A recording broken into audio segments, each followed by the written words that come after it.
ang scripture reading mga igsoon. Amen. Acts 17:26. And he made from one every nation of men to dwell on all the face of the earth, determining beforehand their appointed seasons and the boundaries of their dwelling.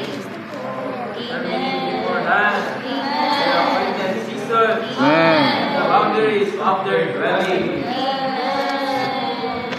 And praise the Lord. Ito ko lang Ginoo mga igsoon. Amen. So, reference ani ka atong pagkaroon mga igsoon. So, makita ninyo na discuss yung mga igsoon, the world situation and God's hope. So, sa pag-enjoy na pa ni mga igsoon, natandog ko ba, kaya grabe gini ang buwan sa Ginoo.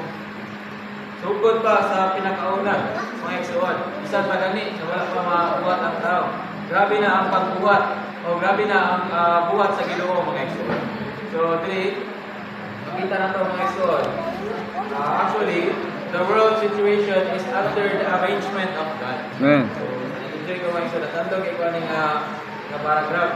It is God who appointed the times for a certain race to do this or to be there. So it is God who made the borders of all the different nations. It is God who raised up kings and who put down nations.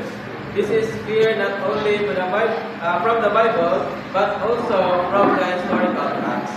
So bisan kini atong topic karon, the 7 stages of human history, it is not by man. It is by God, mga igsoon. Amen. It is arranged, mga igsoon. So, gi-arrange siya sa Ginoo, mga igsoon. So, bisan gani, itong igsoon, na-mention sa diri, nag-study siya ba? Nag-study siya, nag-eskwela siya, o history. So, huwag ka nang, bitaw, shallow lang kayo ang mga igsoon sa world situation. So, shallow lang kayo ang naibaluan, nga na yun, sa mga tao, mga igsoon. But, in the spiritual, heavenly point of view mga igsoon, isgutan na rin, grabe kayo ang buhat sa atong Ginoo. So makita na to, nag-isgot na siya of human history. So, tugod magyud kani adto mga igsoon.